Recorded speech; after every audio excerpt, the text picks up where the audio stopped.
Salut et bienvenue, c'est Elric Legloire, créateur du podcast The Sales Game et responsable de l'équipe de prospection chez TalkPush.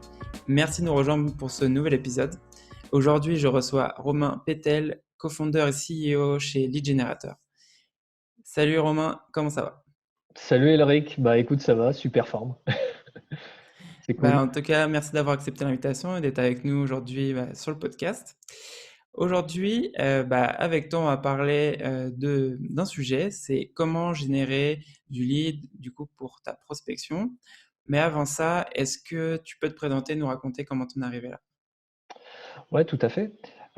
Donc moi j'ai été salarié en fait il y a quelques années au marketing et à la communication chez un éditeur de logiciels qui était un éditeur de logiciels de niche très spécialisé sur de la finance de marché. Et ils avaient un logiciel bien loin des modes SaaS, hein, c'est un logiciel traditionnel qu'on installait sur machine et sur serveur classique.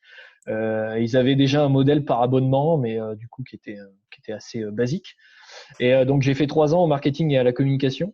Et puis après, donc j'ai eu l'occasion avec mon associé, un meilleur ami, de monter une agence de communication, qui était une agence un petit peu 360, hein, comme on dit, une agence un petit peu à tout faire, qui faisait du print, du web, de la publicité en ligne, etc. Et on a comme ça progressé lentement d'ailleurs les premières années pendant 5 ans. Et il y a 2 ans, on a décidé un peu de séparer les activités parce qu'on s'est rendu compte qu'il y avait quand même deux types de clientèle assez différents. Et du coup, on a créé deux entités avec deux marques commerciales très différentes et une offre commerciale qui répond à chacune des attentes, c'est-à-dire une offre sur la génération de contacts entrants qualifiés par une stratégie digitale. Donc ça, c'est la mission de Lead Generator, hein. Et puis une autre marque, je ne vais pas détailler, mais qui est un peu plus en effet sur de la communication traditionnelle, plutôt sur des TPE, PME. Et justement, pourquoi vous êtes venu à l'idée, en fait, après ces 5 ans-là, de repasser sur une spécialisation, en fait? Alors, pourquoi on a décidé de passer sur une spécialisation? Bah, en fait, ce qu'on se disait tout à l'heure, hein, en off, c'est que bah, quand on fait tout, finalement, on fait rien ou on le fait pas de manière optimale. Donc, on a décidé un peu de couper l'équipe en deux et de se dire, bon, bah voilà, une partie de l'équipe va se centrer sur des besoins assez basiques en matière de communication, euh, des petits sites internet, des plaquettes, etc., du print. Et puis, l'autre partie de l'équipe va se concentrer sur des projets qui vont être gagnés en visibilité, générer des contacts et mettre en place des choses un peu plus complexes en termes de marketing digital. Et donc, c'était parce que on avait cette envie-là. On avait constaté aussi une forte demande à cette époque-là. Il y a 2-3 ans, on venait de passer un petit peu la phase en France d'évangélisation du marketing digital et on commençait à parler un petit peu de génération de leads. Donc c'est un terme d'ailleurs, si on regarde dans les requêtes Google, c'est un terme qui a commencé à vraiment progresser là depuis 2 ans. Et du coup, c'était le bon moment pour se spécialiser et avoir une offre qui est claire en fait vis-à-vis des sociétés. Ouais, et c'est aussi une suite logique à ce que vous étiez en train de faire et c'est surtout un besoin que vous avez dû voir avec vos prospects clients. Ouais, tout à fait. En fait, quand on bâtit un peu un socle de communication, que ce soit en ligne ou hors ligne, hein, un site internet, des réseaux sociaux, une plaquette commerciale, bah, en effet, il y a des clients qui vont un petit peu plus loin et qui se disent, bah, moi, je voudrais aller plus loin, je voudrais utiliser les réseaux sociaux, mais dans la vente, hein, dans un état plutôt commercial et de se dire, je vais essayer d'avoir des rendez-vous grâce à Internet. Et du coup, avec ces premiers clients-là, en effet, on avait déjà mis en place, d'ailleurs avant Lead Generator, quelques offres d'accompagnement dans ce sens-là. Donc Lead Generator, en fait, a été la suite logique puisqu'on a testé plusieurs offres qu'on a après optimisées et améliorées pour arriver à une offre finale.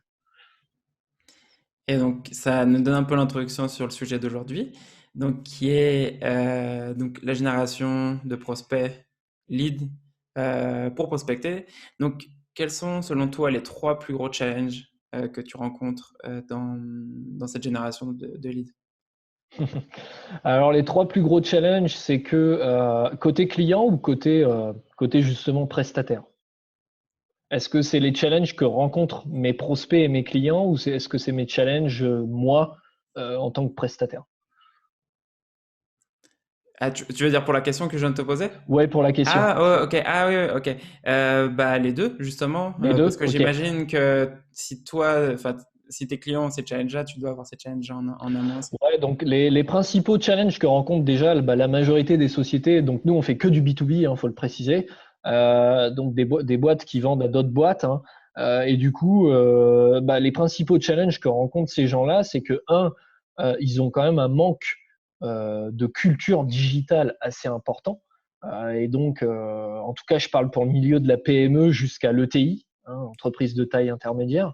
Il y a quand même des différences assez flagrantes entre des sociétés bah, peut-être comme la tienne, même si c'est plus là côté startup, donc il y a une culture digitale qui a avancé justement, et des sociétés peut-être dans l'industrie où ils ont une équipe de 5 commerciaux. Ça, c'est par exemple une boîte qu'on avait accompagnée. Et du coup, là, le challenge, il est hyper important parce qu'il faut les faire passer d'un mode de prospection très traditionnel, où ils font la tournée de la France avec leur voiture et leur catalogue papier, à une démarche comment utiliser le digital pour accélérer un petit peu les cycles de vente, générer des opportunités commerciales. Donc ça, c'est souvent le plus gros défi, hein, c'est un peu l'évangélisation du digital chez ces gens-là. Donc là, du coup, côté prestataire et côté aussi client, bah, c'est un gros défi à relever qui prend du temps, surtout avec l'équipe commerciale. Deux, c'est que bah, quand même, il y a de plus en plus de monde qui fait de la génération de leads, soit en tant que prestataire, soit en tant que client en direct. Donc au final, il faut de plus en plus se distinguer, soit par du contenu de très bonne qualité ou une approche ultra personnalisée, on en parlera tout à l'heure, mais c'est comme la publicité sur Google AdWords en fait. Il y a 10 ans, il y avait personne. Donc en fait, tu pouvais mettre 1 000 € par mois et tu générais je sais pas, 150 leads par mois sans faire grand-chose, juste en mettant du budget. Aujourd'hui, il y a beaucoup d'annonceurs, beaucoup de sociétés, même des TPE, PME, se sont mis sur la publicité Google Ads. Et donc, le message, il est un petit peu noyé, quoi. Il y a plus de concurrence sur le digital qu'il y a quelques années. Donc ça, c'est un deuxième gros défi. Et puis, le troisième gros défi, c'est essayer rentabiliser le temps et l'argent déployé sur des stratégies de génération de leads. Donc, rentabiliser du temps parce que nous, on fait essentiellement par des techniques plutôt inbound marketing, donc plutôt une méthodologie de marketing entrant basée sur du contenu qualitatif. Et ça prend du temps à concevoir. Ou de l'argent parce que, en effet, si tu crées pas du contenu, du coup, il faut que tu fasses plus de campagnes sortantes et essentiellement dépenser plus d'argent, bah, soit dans de l'achat ou location de bases de données, ce que je recommande pas forcément, enfin tout dépend de la base, mais ou alors bah, recruter plus de gens pour l'équipe commerciale, hein, pour qu'ils fassent plus de prospection sur le digital ou faire plus de campagnes payantes.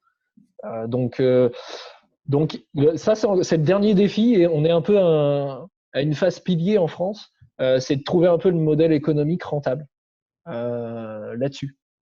Et c'est pas tout le temps évident en fonction du contexte du client. Ouais, c'est exactement ça, parce que chaque contexte est différent, les secteurs d'activité auxquels ils vendent, les clients qu'ils ont, si c'est des PME, des grands comptes, c'est chaque contexte est différent. Ouais, chaque contexte est très différent et du coup, en fait, bah, on va pas générer le même nombre d'opportunités commerciales si on fait une prospection LinkedIn pour du grand compte que si on fait une prospection chez des artisans commerçants, par exemple. Ça n'a rien à voir. Donc, pour autant, les coûts peut-être qu'on va engendrer vont être peut-être les mêmes. Donc, du coup, au final, la rentabilité va être assez différente. Donc, parfois, il faut se poser aussi la question de est-ce que ça vaut le coup de pleinement investir dans le digital? Il y a un peu des marchés qui sont un petit peu encore hybrides et du coup, peut-être prendre un peu de recul par rapport à ça. Donc là, tu nous as donné les trois challenges que tu vois aujourd'hui, en fait, que tes clients rencontrent principalement. Ouais. Donc le premier, c'est comment passer du traditionnel euh, au digital. Comment tu Mm. fais justement pour leur donner une solution par rapport à ça? Qu'est-ce que tu fais? Ouais, donc nous, bon, sans vendre l'offre lead generator, parce que c'est aussi, il y a pas mal de prestataires et de partenaires qui font ça. C'est de les accompagner sur finalement reprendre un petit peu, c'est toujours pareil, hein. Enfin, toi, tu connais cette méthodologie, c'est de définir une cible, hein, ce qu'on appelle un profil d'acheteur cible idéal, un profil de boîte client idéal. On redéfinit ça avec eux parce que parfois, ce qu'on s'aperçoit aussi dans certaines entreprises, c'est que c'est pas clair. C'est même des discours différents entre les commerciaux et la direction. Donc, on repart de ça. Et après, on essaye en effet pour chacune de ces cibles, de définir un entonnoir de conversion. Donc, avant même de parler de digital, c'est déjà de dire, c'est quoi votre process commercial? Est-ce qu'il est composé d'une, deux, trois, quatre, cinq étapes? Et comment réagit? Et qu'est-ce que recherche? Et comment s'informe votre décideur cible vis-à-vis de ces cinq étapes? Qu'est-ce qu'il lui faut en face de chaque étape pour passer à la phase suivante du process commercial? Donc, on remet tout ça sur papier. Donc ça se fait sous format atelier, hein, de brainstorming, plus après des échanges par mail, à distance, etc. Donc derrière, il y a des livrables, hein, qui sont donnés aux clients, qui les valident. Et puis après, seulement après ça, on peut commencer à parler de qu'est-ce qu'on va faire en termes de plan d'action sur le digital, en définissant des objectifs et qu'est-ce qu'on va mettre comme action derrière pour arriver à ces objectifs. Mais on repart vraiment de la base, hein, parce que c'est pas souvent maîtrisé en tout cas chez les PME. Pourquoi tu penses que c'est pas maîtrisé? C'est parce qu'ils s'informent pas ou qu'est-ce qu'ils font en fait? Bon, parce qu'en France, la vente déjà, c'est pas forcément, tu l'as pu le constater en créant ton podcast, hein, c'est pas quelque chose qui est forcément euh, qui, qui souffre un peu d'une mauvaise image, il y a un manque de culture commerciale, hein, en France, hein. Il y a un manifeste qui a été créé il y a quelques années par les directeurs commerciaux de France, hein, une association qui est présente un petit peu partout en France, et ils avaient publié un bouquin entier là-dessus. Il y a un manque de culture commerciale. Donc, souvent, dans les PME, un peu moins dans les grosses boîtes, le directeur commercial ou même le DG, il dit, voilà, l'objectif de chiffre d'affaires à l'année, c'est ça, globalement. Chaque commercial doit faire tant. Qu'est-ce que vous avez comme moyen et comme plan d'action pour y parvenir? Bien souvent, il n'y a rien ou pas grand-chose. Et c'est pas mis sur papier de manière assez claire. Donc, on s'est même pas déjà posé la question de la cible. Est-ce qu'il faut segmenter, spécifier, etc. À qui on s'adresse réellement? Est-ce que c'est le DAF? Est-ce que c'est le DG? Est-ce que c'est le DRH? Ces éléments-là, en tout cas, nous, ce qu'on a constaté en menant des entretiens de prévente, hein, chez les prospects, que souvent, c'est pas maîtrisé, ou en tout cas, c'est pas mis sur papier proprement, quoi. Ouais, donc vous faites vraiment un travail. Enfin, en gros, c'est vraiment de l'éducation sur le process et sur les nouvelles façons de faire de la vente. Ouais, tout à fait. Bon. Nous, on est partenaire HubSpot récemment d'ailleurs, mais on utilise déjà Félicitations. merci beaucoup. On utilise déjà la méthodologie un peu inbound marketing depuis quelques années, et ça, nous-mêmes, ça nous a beaucoup aidé à se structurer parce que moi et mon associé, on était des mauvais commerciaux, typiquement. On définissait pas d'objectifs, on n'avait pas une cible claire, on n'avait pas un positionnement clair, on n'avait pas d'offre en face de chaque cible, etc. Donc la méthodologie de bande marketing qu'on applique du coup chez nos clients, euh, elle sert beaucoup à remettre un peu les bases en fait. Et c'est seulement après qu'une fois que ces bases sont définies et validées, on peut fixer des objectifs et déterminer des actions. Parce que si on détermine des actions et que la cible du coup est pas claire, c'est pareil en fait. On va dépenser peut-être 100 000 euros en marketing sur un an et les résultats sont pas au rendez-vous en fait. Ouais. Donc en effet, c'est une évangélisation assez importante chez les PME et même les ETI, hein, françaises. Aux États-Unis et en Grande-Bretagne, hein, cette culture-là, elle est beaucoup plus présente. Donc du coup, les gens sont beaucoup plus en avance et beaucoup plus matures sur ces sujets-là. Et comment tu fais justement pour vendre l'idée à un DG qui voit pas par exemple LinkedIn utile dans sa prospection? Comment tu Ouais, fais pour lui vendre ça? c'est un très bon exemple parce que ça part souvent de là, hein. C'est Ouais. souvent les commerciaux qui se disent Il y a quelques idées hein, qui fourmillent. Ouais, ça serait bien qu'on fasse du LinkedIn, ça serait bien que nos commerciaux soient un peu plus présents sur LinkedIn. On se sert en effet de cet argument-là, LinkedIn. On leur dit déjà ce qu'on a pu faire par le passé, mais on leur dit surtout, LinkedIn n'est qu'un moyen parmi tant d'autres en fait pour arriver à de la prospection et arriver à avoir des rendez-vous. Et il faut voir ça, regarder ça de manière beaucoup plus globale. Et du coup, souvent, à partir de là, on déclenche quelque chose chez le directeur et derrière, on arrive avec notre batterie de questions. Donc, on essaye de comprendre vraiment le contexte hein, avant même de vendre notre offre, tout simplement. Tu connais un petit peu, hein, c'est un appel ou un rendez-vous assez bref de connexion. Puis après, derrière, on fait vraiment un gros travail d'exploration du contexte marketing et commercial. Et d'ailleurs, en France, les entreprises n'ont pas l'habitude de ça. Parce que quand j'ai des gens au téléphone qui prennent rendez-vous sur mon site internet, ils s'attendent à ce que dès le premier appel, je leur vende l'offre Lead Generator. Ok. Ce que je ne fais pas. Et les Français sont surpris parce qu'ils ont vraiment l'habitude qu'on pitch l'offre commerciale dès le premier appel avec un commercial. Et du coup, tu fais quoi? Tu leur dis dès le début que tu vas pas les pitcher ou tu fais comment avec eux déjà? Ouais, je leur dis dès le début, je fais voilà, généralement c'est un premier appel de 15 minutes. Je leur dis écoutez, moi l'objectif là en 15 minutes, c'est déjà j'ai un aperçu global de votre situation. Donc où vous en êtes en termes de marketing, de communication, de prospection, qu'est-ce que vous avez déjà fait par le passé de manière assez globale. Et après, on va positionner un autre rendez-vous qu'on va découper en deux. Une partie où on va approfondir justement toutes ces questions liées à votre contexte. On va aller beaucoup plus dans le détail. Et la deuxième partie où je vais en effet vous présenter un petit peu l'offre. Mais on ne va pas rentrer dans le détail. Je vais juste vous présenter un petit peu la logique de travail, quelques exemples clients et puis une fourchette de tarification. Et pourquoi tu fais ça? C'est dans l'idée de faire un peu la relation docteur-patient ou justement tu fais tes premiers appels, c'est plus dans l'idée c'est de faire un diagnostic pour voir si c'est un client potentiel pour toi ou c'est quoi l'idée derrière cette Ouais, démarche? tu as trois vocations. Hein. Un, c'est de faire du filtre. Les gens qui sont pas du tout en phase avec cette méthodologie-là et qui ne recherchent qu'un prix, et il y en a. Même si je m'appelle lead generator, je ne vends pas du lead au coût par lead direct. Je ne suis pas revendeur de lead tel qu'un comparateur de devis, par exemple. Il y en a plein qui existent sur le marché, hein, mais nous, on ne fait pas ça. Donc, du coup, ça me permet d'éviter déjà ces gens-là et du coup, de faire un premier filtre. Deux, ça permet déjà de récupérer le maximum d'infos pour pouvoir derrière faire une proposition qui soit pertinente en fait.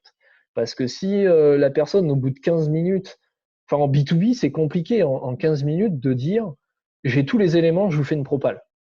Enfin pour moi c'est inconcevable en fait parce que chaque cas étant très complexe, très différent, en 15 minutes, on n'a pas assez de temps pour parler de tout ce qui a été mis en place, de la structure de l'équipe commerciale, du plan d'action précédent, etc. Donc en effet, c'est intéressant de voir si la personne elle est ouverte d'esprit pour aller plus loin. Donc voilà, donc essentiellement pour faire un filtre, essentiellement pour avoir le maximum d'informations vis-à-vis d'une éventuelle proposition commerciale après, qu'on ait le maximum de contexte, et trois, pour voir si elle est dans l'état d'esprit un petit peu justement de cette méthodologie de vente nouvelle et une bande marketing.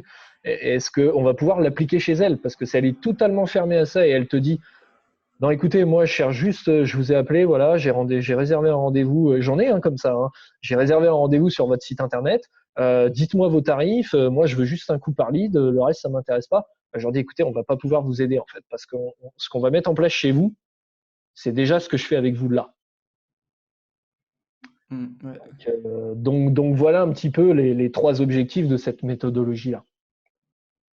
Ouais, c'est très cohérent justement dans l'idée, c'est vraiment essayer de voir les prospects qui sont ouverts à ce genre Ouais. d'options. Parce que j'entends souvent en fait, enfin j'entendais souvent parce que maintenant moi je suis plus dans cet état d'esprit-là quand je suis avec certains prospects.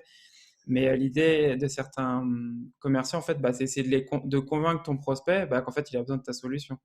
Mm. Et généralement, en fait, c'est plus à toi en fait de voir s'ils ont un problème que tu peux résoudre plutôt qu'essayer de les convaincre. Parce que si, comme tu dis, si tu parles avec un prospect qui n'est pas du tout ouvert à tester le digital, enfin, toi, tu vas pouvoir essayer de le convaincre, mais en soi, enfin, ça va pas Mm. marcher. Et tu vas perdre ton temps sur ce prospect-là, concrètement. Ouais, ou un prospect qui veut juste du résultat.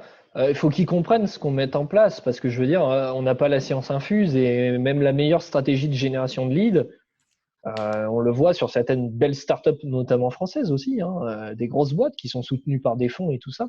Bah, parfois, c'est pas un succès total la première année ou la deuxième année. Donc, je veux dire, on n'est jamais sûr de rien et on peut jamais garantir tant de leads, à quel coût, ça. Donc, c'est aussi un contexte plus global que le client doit comprendre. Après, je rebondis sur ce que tu disais tout à l'heure. J'ai pas forcément rebondi tout de suite, mais j'en profite maintenant. Tu parlais de posture un petit peu patient-client, enfin patient, comment, docteur. Ouais. Ouais, c'est tout à fait ça en fait. C'est que le vendeur, et ça c'est un autre des grands défis à relever pour les équipes commerciales B2B, c'est que faut vraiment passer d'une posture je suis commercial, je veux te vendre absolument cette solution, à une posture je t'écoute en premier, je vois s'il y a un intérêt, ce qu'on peut t'apporter déjà à toi, ce qu'on peut apporter à ton équipe, à ton entreprise, à tes différents services. Et seulement après ça, après qu'une fois j'ai compris ton offre, ton positionnement, ta cible, et que j'ai dans ma tête réfléchi en effet, est-ce qu'on peut faire un bout de chemin ensemble, seulement après ça, je vais te vendre quelque chose, mais je vais te le présenter et je vais te proposer plutôt une solution qui répond à un problème, plutôt qu'une. Donc je vais te présenter finalement un peu un scénario, quoi, une histoire, plutôt que te vendre absolument le dernier aspirateur, quoi. Enfin, c'est un petit peu un exemple assez caricatural, mais c'est un petit peu ça. Donc c'est en effet passer d'une posture vendeur à une posture plutôt conseiller, accompagnateur. Euh, et ça surtout en B2B. Et justement, ça amène un peu sur la deuxième partie de la question que tu avais déjà commencé à répondre. Donc, c'était comment tu fais justement pour te différencier des autres prestataires, que ce soit enfin, de ton point de vue, que ce soit du point de vue de tes clients, parce que j'imagine que tes clients, s'ils prennent une position, enfin, s'ils prennent ta solution avec toi aujourd'hui, l'idée, c'est qu'ils veulent se différencier de leur concurrence. Tout à fait. Alors, comment moi je me distingue déjà des concurrents actuels? Donc, nous, on a un positionnement un peu hybride chez Lead Generator parce qu'en fait, on n'est plus réellement une agence marketing digital à proprement parler, plutôt un apporteur de solutions qui a packagé son offre en termes d'accompagnement de génération de leads. On n'est pas non plus un revendeur de fichiers et un revendeur de leads. Donc, on a un petit peu un positionnement entre les deux. Donc, déjà, ça, c'est assez différenciant. Nous, après, on base énormément sur créer du contenu à forte valeur ajoutée. Donc, beaucoup qui verront ce podcast ou entendront ce podcast diront ouais, mais au final, tous les prestataires partenaires, par exemple HubSpot, vendent la même sauce, créent du contenu. Mais il y a du contenu et il y a du contenu. Passer du temps avec l'équipe commerciale pour vraiment créer un contenu qui répond à des enjeux d'une cible, un livre blanc comme ça se fait pas en 2 semaines. Et les gens qui vendent la création d'un livre blanc, je parle d'un livre blanc complet, hein, d'une vingtaine, d'une trentaine de pages ou plus, en 2 semaines, ça me paraît quand même très compliqué. Donc, moi, je préfère faire moins de contenu. Mon discours, en tout cas, pour nous-mêmes et pour nos clients, c'est faites moins de contenu, mais faites du meilleur contenu. Et du contenu vraiment spécialisé pour ton décideur. Tu Ouais, fais... et du contenu qui répond vraiment, pas du contenu semi-commercial et semi-pédagogique, parce qu'il y a beaucoup de gens qui font ça. Ils font, par exemple, on va prendre un contenu téléchargeable de 20 slides, sur 20 slides, ils vont en faire 5 ou 6 qui vont présenter un contexte et quelques idées de solutions. Et puis derrière, ça va être, en fait, ils vont balancer leur offre plus ou moins de manière déguisée. Ça, c'est pas du contenu hyper premium et hyper pédagogique en fait.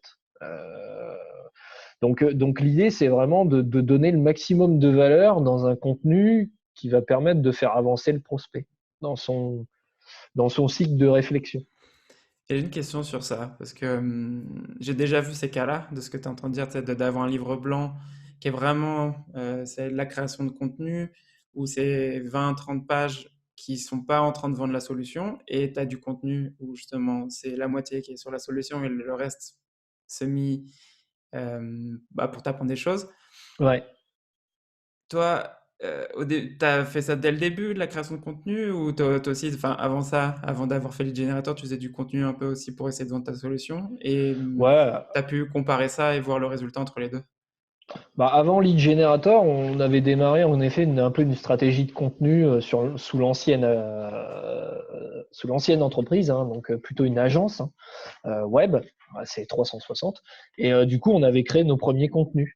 Et donc moi, ce que je faisais, c'est que je rédigeais des articles de blog et à la fin que j'ai compilé en un livre blanc.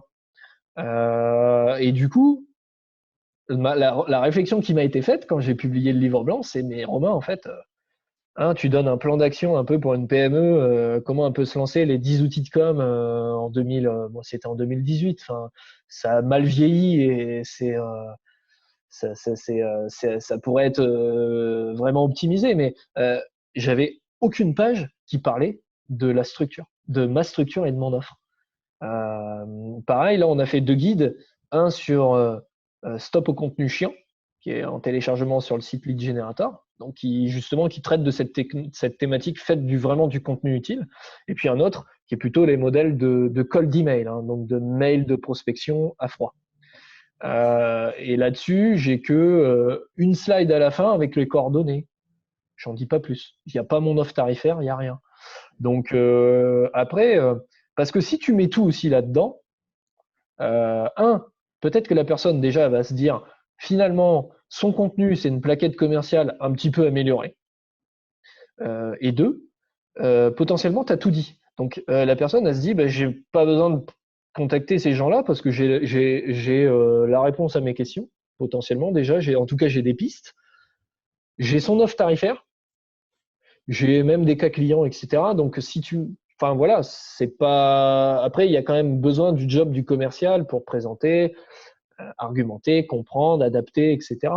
Donc après, j'ai envie de dire, en digital, faut tester. Si en effet vous faites du contenu avec sur une vingtaine de slides, 10 slides très pédagogiques et puis le reste un petit peu plus commercial et que ça marche très bien, j'ai envie de dire tant mieux pour vous et on va pas jeter ça. Si au contraire, si vous faites que du contenu hyper pédagogique et que ça marche très bien aussi, tant mieux aussi. Donc j'ai envie de dire, chacun doit un petit peu tester aussi un petit peu. Et justement, bah, ça va faire l'enchaînement sur la dernière partie de la question. Donc tu avais déjà commencé à en parler tout à l'heure, c'était sur comment rentabiliser ton temps et ton argent. Et tu parlais de tout ce qui est la partie outbound. Donc ouais, j'avais quelques questions sur ça, c'est parce que tu disais, bah, comment tu fais justement bah, pour générer des prospects pour la outbound? Ouais. Aujourd'hui, on n'avait pas parlé, mais dans l'autre appel qu'on avait fait il y a 1 ou 2 semaines, on avait parlé un petit peu de, bah, tu as le choix entre les agences marketing, l'achat de base de données. Euh, qu'est-ce, qu'est-ce que tu recommandes toi, sur cet aspect-là de l'outbound? Ouais, tout à fait. Donc là, on a beaucoup parlé de stratégie de génération de contacts entrants par le biais de la création de contenu qui est bien référencé dans Google et qui, au fur et à mesure, va vous amener du trafic de manière progressive et des gens qui vont télécharger vos contenus, donc des opportunités plus ou moins qualifiées commerciales à l'avenir. Mais en effet, il y a tout le volet qu'on entend beaucoup, qui est un peu plus à la mode là que l'inbound marketing d'ailleurs, qui est la partie un peu plus outbound, donc prospection sortante, digitale. Donc, et là, en effet, pour le décideur, c'est un petit peu compliqué de se décider parce que il y a soit l'achat de fichiers, donc la personne, le décideur, le directeur commercial ou marketing achète un fichier, soit il en fait des emails où il donne à ses commerciaux pour appeler. C'est une première possibilité que je recommande pas forcément, sauf deux acteurs du marché qui ont une base de données un peu plus correcte et qualitative que les autres. Mais sinon, il y a beaucoup d'acteurs sur le marché qui vendent. Enfin, c'est simple. Nous, je citerai pas forcément le nom parce que l'idée c'est pas forcément de crucifier les gens comme ça en place publique, mais On avait fait un test il y a quelques années, on a loué une base de données et en fait, il faut savoir qu'il y avait quand même un taux de déchet de 35%. Donc, je parle même pas d'un taux de délivrabilité, je parle juste d'un taux de déchet de la base, des gens qui n'existent plus ou que les coordonnées sont plus bonnes, de 35%. Ce qui est énorme sur une prestation que vous payez quand même, location de fichiers, c'est 2 000 euros minimum, hein. Grand minimum, c'est les tarifs bas du marché. Donc là-dessus, il faut quand même faire attention à la location de fichiers, ou en tout cas, si vous le faites, payez le prix fort pour avoir les meilleurs du marché. Et derrière, il faut l'utiliser de manière intelligente. Après, en effet, il y a les agences marketing. Donc les agences marketing, soit sont positionnées plutôt campagne marketing entrante ou campagne marketing sortante. Donc après, là, faut voir, est-ce qu'elles peuvent pas vous proposer un mix des deux? Ça peut être quelque chose d'intelligent. Et puis après, il y a en effet des prestataires un petit peu hybrides comme nous, qui sont plus soit totalement dans la formation, donc ils vous vendent de la formation soit en ligne, soit en physique, et qui vont vous apprendre tout ce qu'on peut faire en termes d'entrant, tout ce qu'on peut faire en termes de sortant, et après vous vous débrouillez. Ou alors des gens qui sont comme nous, qui font de la formation, du process, de l'implémentation d'outils, de la création de contenu, qui font un petit peu tout ça. Après, ça a un coût, hein. Faut pas l'oublier, hein. On n'est pas les moins chers du marché, on n'est pas les plus chers non plus. Mais du coup, c'est un process qui mixe plein de choses, du suivi, de l'accompagnement, mise en place de process, des modèles de mail, des modèles de messages sur LinkedIn, etc. Donc ça a un coût inévitable. Après, c'est pareil, faut tester. Il n'y a pas de solution miracle. En fonction des marchés, c'est assez différent en fait les retours, hein. Il y a des gens qui vont peut-être prendre un fichier, puis ils vont donner ça à leur équipe commerciale, ou ils vont faire peut-être avec leur service marketing 1 ou 2 mails avant. Ils vont dire à l'équipe commerciale, allez-y, vous appelez. On a envoyé 2 campagnes, vous appelez, et ils ont des très bons retours. Donc c'est difficile de donner une leçon générale. Après, ce que je constate quand même, et ce que je dis à mes prospects depuis longtemps, c'est que l'appel à froid et la prospection à froid, on va pas se mentir, ne marche plus du tout. Faut entre 7 et 12 tentatives pour joindre quelqu'un. Donc ça, c'est une étude. Vous pouvez aller sur le site d'ICAO System, machine de prospection. C'est un guide qu'ils ont édité. On en reparlera peut-être tout à l'heure à la fin. Mais il faut entre 7 et 12 tentatives pour joindre quelqu'un. Derrière, il faut 100 appels pour arriver sur une prise de rendez-vous qualifiée. Et derrière, ça mène potentiellement à une opportunité commerciale sur 10.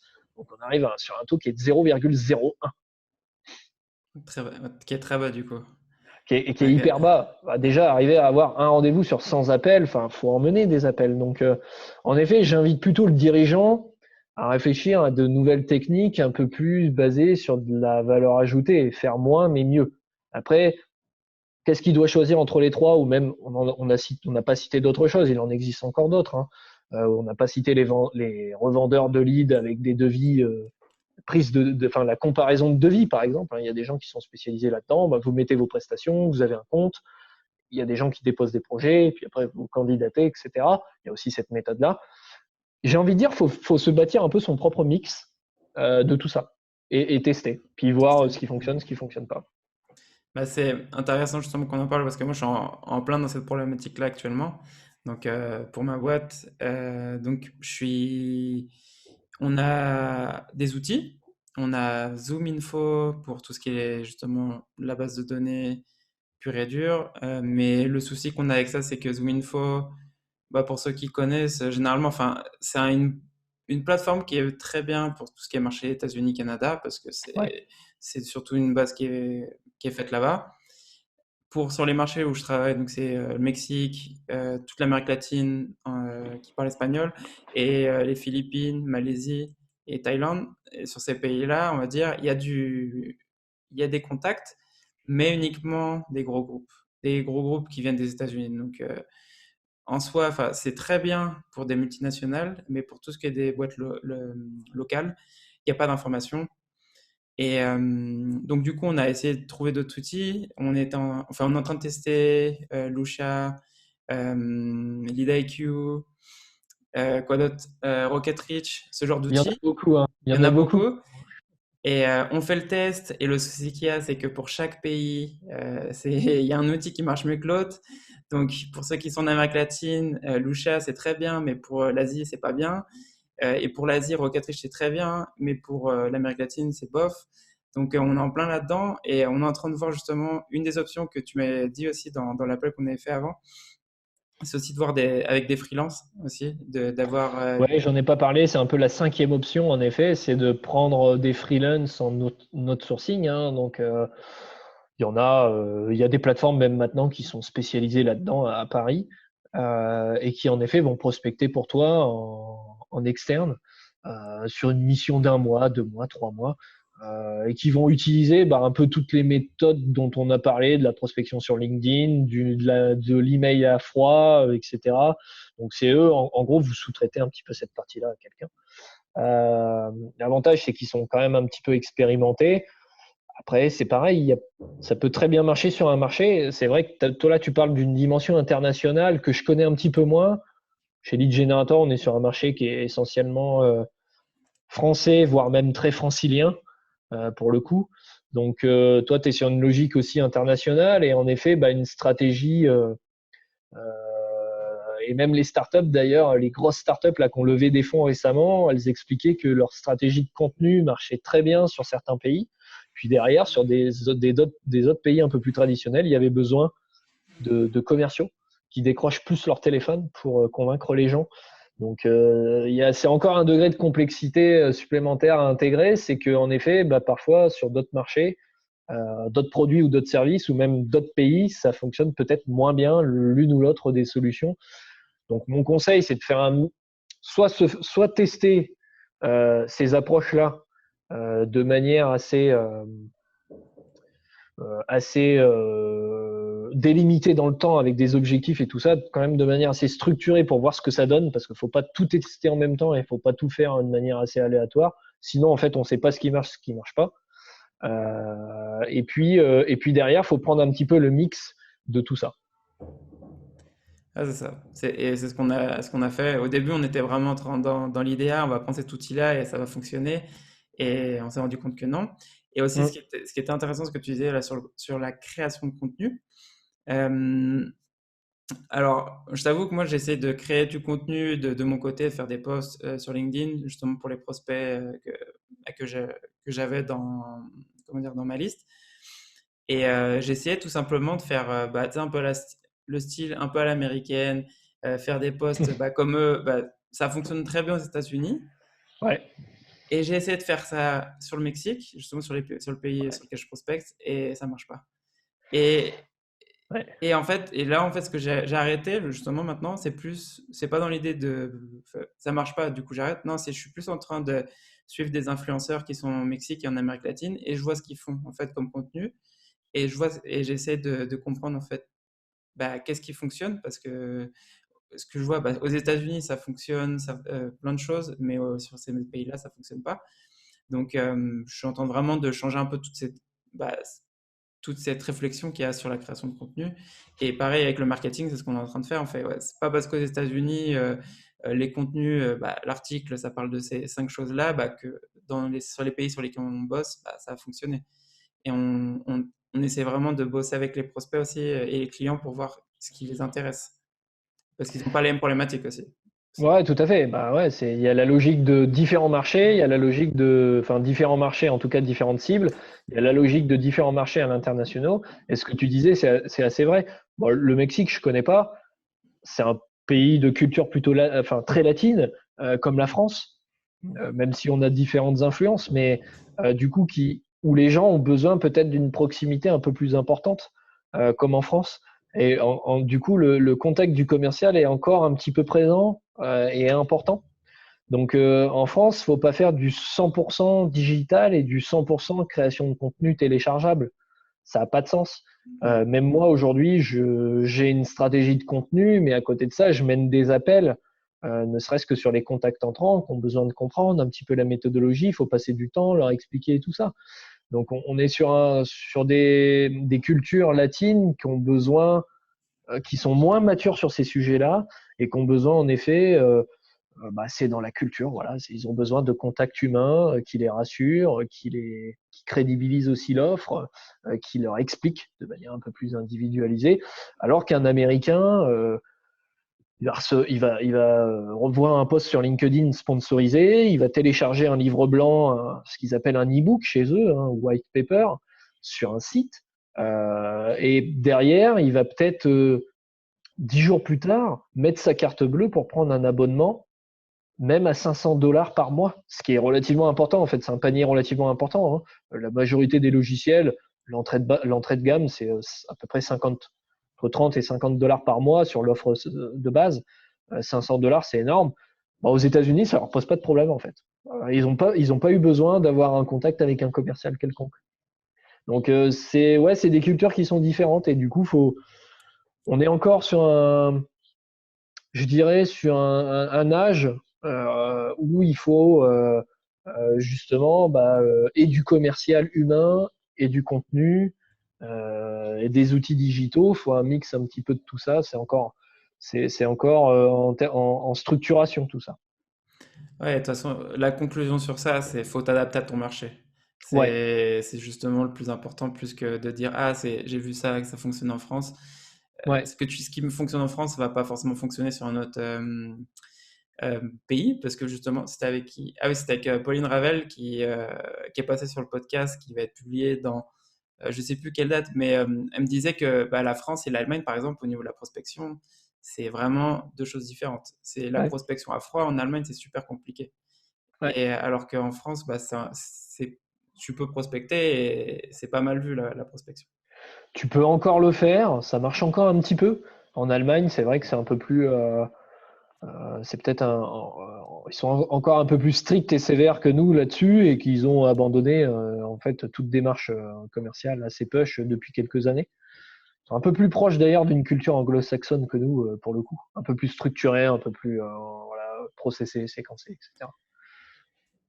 Ok, justement, c'était super intéressant tous ces sujets-là. Donc, pour en résumé de ce qu'on a parlé, donc c'était les challenges que tu rencontres en fait aujourd'hui dans la génération de prospects. Donc, le premier, c'était comment éduquer tes prospects de passer d'une prospection traditionnelle à une prospection digitale. Mm. Ensuite, c'était que il y a de plus en plus de prestataires, donc c'est comment tu fais pour te différencier. Ouais.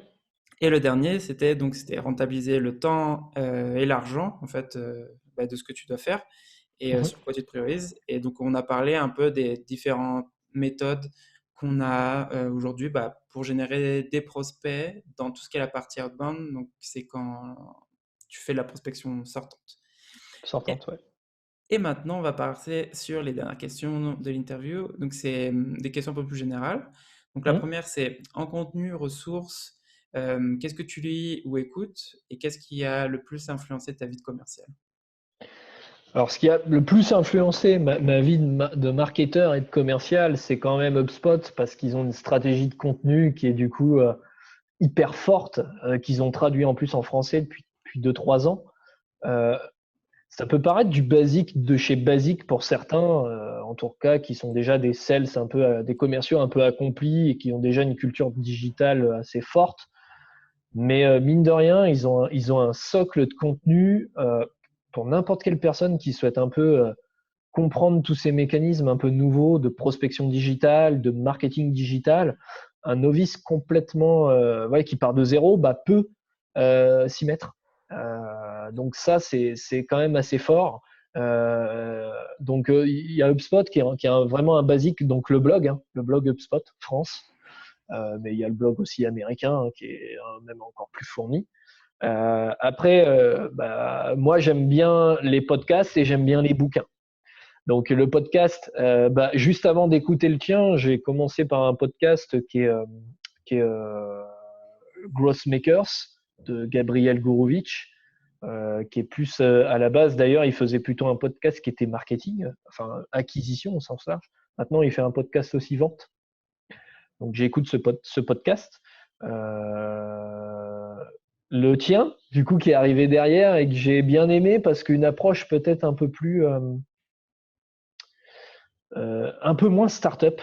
Le podcast de Gabriel Gourovic est très centré sur l'écosystème startup. Du coup, c'est bien, mais ça enferme un petit peu le sujet pour des gens en fait qui viennent de l'industrie, tu vois, qui est un milieu très traditionnel. Bah, comment ils vont injecter ces méthodologies-là et ces techniques-là dans leur stratégie? C'est peut-être un peu compliqué pour eux de conceptualiser ça. Du coup, derrière, bah, toi, ton podcast, il est un peu plus généraliste sur de la start-up, de la TPE, PME traditionnelle ou du grand compte. Donc, du coup, c'est aussi complémentaire. J'ai des bouquins aussi que j'apprécie beaucoup. Donc, j'ai Predictable Revenue, hein, le grand classique d'Aaron Ross, qui explique comment il a mis en place chez Salesforce toute une stratégie de segmentation, de spécialisation, de prospection, spécialisation de l'équipe commerciale, digitalisation de la partie prospection. Bon, c'est un bouquin qui vieillit, mais qui est toujours une référence. Et puis après, il y a un bouquin récent que j'ai lu qui m'a fait quand même pas mal. Donc c'est la théorie des cadres. Enfin, ça s'appelle pas comme ça, mais on remettra le nom dans les liens de l'épisode. Yes. C'est pitch en anglais, c'est pitch anything. Donc c'est on peut tout pitcher quoi. Et du coup, il explique un petit peu comment chaque personne a des cadres psychologiques très différents et des positions et des postures très différentes et comment tout ça, ça rentre en collision. Donc c'est pour un vendeur, c'est hyper intéressant quoi. C'est vraiment la psychologie de l'être humain. Donc c'est super intéressant. Et puis là, je viens d'en commander un nouveau qui est The Sales Accelerator Formula, qui est de Rothberg, Mark Rothberg, qui est un des piliers un petit peu chez HubSpot aussi, qui a écrit son propre bouquin et qui est, j'ai pas encore lu, mais j'ai lu le pitch du bouquin et qui a l'air pas mal. Il est top. C'est très très bien pour structurer tes équipes de vente, justement. Bon bah voilà. Je l'ai lu en début d'année. Je l'avais lu l'année dernière, mais j'étais pas dans un poste de manager encore. Et il est très bien, mais je pense que c'est plus pour quand tu gères une équipe comme Ouais. bouquin. Parce que c'est vraiment comment structurer ton équipe, comment recruter, tout ce genre de problématiques que tu as. Ok. T'as d'autres contenus que t'écoutes? Euh, D'autres contenus, non, j'aime bien. Après, c'est un podcast un peu, enfin, c'est une chaîne YouTube un peu plus entrepreneur au sens large du terme. Là, pour le coup, c'est pas que de la vente et pas que du marketing, mais ça donne des idées. Euh, c'est la chaîne YouTube de notre ami. Attends, je retrouve ça en 2 secondes. Euh, j'ai un trou de mémoire Il n'y a pas de absolument souci. incroyable, mais je vais te donner ça. Donc, en attendant de retrouver le nom, bah, c'est un influenceur maintenant français. Euh, donc, c'est Oussama Hamar. Oussama Hamar qui est assez connu maintenant en France dans le milieu startup. Et donc, sa boîte derrière, c'est Coup d'État.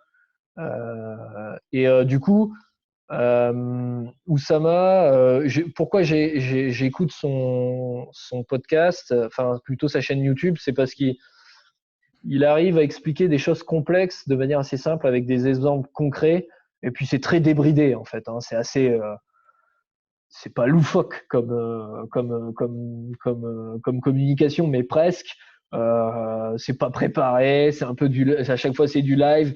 Mais il donne des expériences vécues et des choses très marrantes. Donc, c'est bien pour quelqu'un qui est plutôt un directeur commercial ou un directeur marketing ou quelqu'un qui est en effet à la tête d'une startup et qui veut un petit peu avancer dans le temps. Il se pose un peu toutes les étapes que rencontrent les startups. Donc, c'est marrant. Quels sont les outils que tu utilises dans le process de vente? Je me Ok. réfère. Oui. Alors, beaucoup. Donc, HubSpot pour la partie CRM et la partie outils de vente. Donc, il y a une version gratuite hein, pour ceux qui veulent tester, qui est déjà pas mal. Donc, ça, c'est un peu pour la gestion des contacts au quotidien. Sur LinkedIn, on utilise DocSoup. Je ne sais pas si tu en as entendu parler. Donc, un plugin d'automatisation sur Google Chrome qui permet de générer à la fois des visites d'envoyer des invitations et d'envoyer des messages. Seul reproche que je peux lui faire, et on va peut-être changer justement d'outil à cause de ça, c'est que du coup, on peut pas faire des séquences. C'est-à-dire que tu fais des choses de manière assez massive, sans pouvoir faire une action 1, une action 2, une action 3. C'est soit tu fais toutes tes actions 1, puis après il faut mettre des filtres, recharger des données pour faire une action 2, donc c'est assez lourd. C'est un bon outil pour démarrer. Qu'est-ce qu'on utilise d'autre? Buffer. Alors moins pour la partie vente, plutôt pour la partie marketing, mais un commercial peut l'utiliser aussi pour planifier ses posts sur LinkedIn par exemple. Donc ça, pour planifier, diffuser et suivre le retour un petit peu de tout ça, hein, les clics, les vues, etc. Qu'est-ce qu'on utilise d'autre? Il y en a beaucoup quand même. On teste aussi Phantom Buster pour la partie capture de contact. On utilise aussi Casper, Drop Contact pour l'enrichissement des données. Et ah oui, j'allais l'oublier quand même, l'indispensable que je recommande à tout le monde pour démarrer et faire de l'email à froid et de la capture de contact, c'est quand même Hunter. Hunter, hein, qui est présent depuis, enfin je pense que tu connais, qui est présent depuis beaucoup d'années, qui permet de récupérer des emails à partir d'un site internet. C'est quand même la base du commercial digital. Et on arrive justement sur la dernière question de l'interview. Pour ceux qui écoutent et qui veulent s'améliorer, quel serait ton défi à mettre en place dès demain dans leur poste de sales, de commercial? Alors c'est vrai qu'on a du coup beaucoup parlé un peu de gestion globale de comment on pouvait prospecter. Moi, ce que je recommande à un commercial qui veut se lancer demain dans la prospection digitale, c'est déjà voir ce que font ses mêmes concurrents sur les réseaux sociaux, voir comment ils communiquent, voir comment font les commerciaux et comment fait le compte de la marque. 2, c'est de se fixer un objectif. On avait, dans le premier appel, toi et moi, parlé de plutôt prospecter 10 comptes par jour et faire une demande d'invitation et puis un message, soit sur LinkedIn, soit par email, très personnalisé, en allant relever des faits d'actualité avec différents outils. Hein. Je n'ai pas parlé de Google Alert, c'est un outil très basique sur lequel on peut créer des alertes sur un prospect. Mais il y en a plein d'autres, hein. Tu les as cités. Hein. Il y a aussi Crunchbase qui permet de récupérer un petit peu tout l'écosystème qu'utilise l'entreprise en termes de technologie. Et est-ce que la boîte a fait des levées de fonds ou pas? Quels ont été les mouvements majeurs?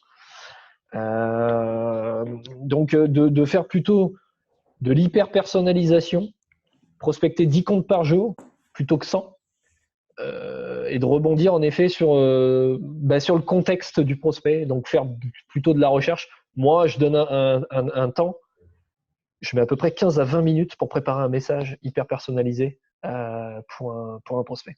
Donc, c'est ça qui marche, à mon sens, et qui est important. Après, il peut se fixer un objectif d'envoyer une vingtaine d'invitations par jour. Au-delà des 10 messages, hein, des 10 comptes qu'il a prospectés, il peut agrandir son carnet d'adresses avec 20 invitations pertinentes par jour sur LinkedIn. Et puis derrière,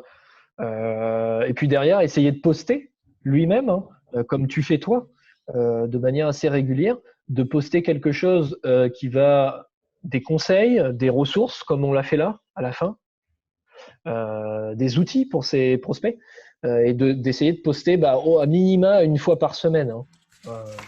Donc, s'il arrive à se fixer ces 4-5 objectifs-là, donc là, on a beaucoup parlé de LinkedIn parce que, à mon sens, c'est l'outil le plus efficace, en tout cas le plus opérationnel pour les commerciaux en 2020 qui souhaitent digitaliser leur approche. Donc, il peut se fixer ces 3-4 objectifs-là tous les jours. S'il fait ça de manière régulière, il va voir des résultats. Hein. Ok, merci pour le conseil, pour De ceux qui rien. écoutent justement. Et du coup, merci d'être passé aujourd'hui sur le podcast. Donc, s'il y a des personnes qui nous écoutent et qui veulent te contacter, où est-ce qu'on peut te contacter? Alors, s'ils ont des questions d'ordre général, ils peuvent me les poser avec plaisir sur LinkedIn. Hein. Je suis très ouvert et je réponds assez rapidement. Donc, ils m'envoient une demande d'invite et puis après, ils me posent leurs questions. Je leur répondrai. S'ils ont des choses qui sont un peu plus complexes ou confidentielles ou qui souhaitent échanger de manière plus détaillée, ils peuvent prendre rendez-vous sur le site Lead Generator, Je précise que c'est un rendez-vous qui est non commercial. Donc, c'est 15 minutes avec vous où j'échange un peu sur votre contexte marketing de manière gratuite. Donc, soit moi, soit un membre de l'équipe. Ça marche. Bah, merci Romain et je te dis à bientôt. Ciao. Eh ben, merci Elric, à très bientôt. Merci d'avoir écouté cet épisode de The CES Game. Si t'aimes le podcast, abonne-toi, laisse un commentaire, une note, partage-le avec tes potes, fais-le écouter à ta mère. En gros, fais-en ce que tu veux. Et ça serait top aussi si tu pouvais m'aider à le partager. On se revoit dans le prochain épisode. Ciao!